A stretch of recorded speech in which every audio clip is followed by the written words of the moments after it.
চাকরি প্রতারণায় ধৃত এক বনগাঁর চাঁদপাড়ায় স্বাস্থ্যকর্মী গ্রেফতার।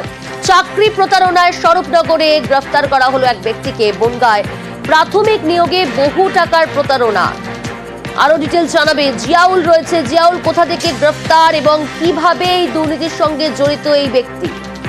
দেখো, প্রাইমারি নিয়োগ দুর্নীতি মামলায় বনগাঁ চাঁদপাড়া হাসপাতালের স্বাস্থ্যকর্মী পবিত্র মণ্ডলকে গ্রেপ্তার করলো স্বরূপনগর থানার পুলিশ। দীর্ঘদিন ধরে অভিযোগ আসছিল পবিত্র মণ্ডল এলাকার শিক্ষিত যুবক যুবতীদেরকে চাকরি দেওয়ার নাম করে, একেবারে প্রাইমারি স্কুল থেকে বিভিন্ন সরকারি চাকরি দেওয়ার নাম করে লক্ষ লক্ষ টাকা দুর্নীতি করেছেন, অর্থাৎ টাকা নিয়ে তাদেরকে চাকরি দেননি, এমনটা অভিযোগ বারংবার উঠে আসছিল এবং একাধিক থানায় কিন্তু এই পবিত্র মণ্ডলের নামে অভিযোগ হয়েছিল।